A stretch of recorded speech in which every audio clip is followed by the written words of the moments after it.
பார்லிமெண்ட்ல அவர் கமல் சார் பேசின உரை வந்து பெரிய லெவல்ல பேசப்பட்டுச்சு. ம். அதுல ஒரு பெரிய சர்ச்சையும் வந்துச்சு. ம்.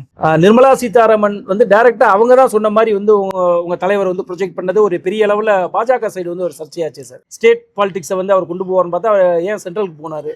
பாஜக வந்து இந்த சூழ்நிலையில சொல்லணும் அவசியம் என்ன? தமிழ் பிச்சை எடுக்க உதவாதுன்றது இந்த அரசியல் காலகட்டத்துல வந்து அப்ப பிரித்தாளும் சூழ்ச்சியை உள்ள வச்சுக்கிட்டு அது யாரை வச்சு ஒரு தமிழரை வச்சே செய்யறாங்களே, அதை புரியாதது நிர்மலா சீதாராமன் தானே. அதை புரிஞ்சு பதில் சொன்னது எங்க தலைவர் கமலஹாசன் தானே. நீங்க தமிழன் வந்து தமிழும் சரி என்னைக்கு பிச்சை எடுக்க மாட்டான், தன்மானம் தானே. தமிழ்ல வந்து பாத்தீங்கன்னா வீரமும் சொல்லுவாங்க, விவேகமும் உண்டுன்னு சொல்லுவாங்க, சரிங்களா? நீங்க எப்படி பிச்சை எடுப்புன்னு ஏத்துக்க முடியாது. அது அவர் சொல்ல வேண்டிய நோக்கத்தை வந்து அவர் தான் சொல்லுவாரு.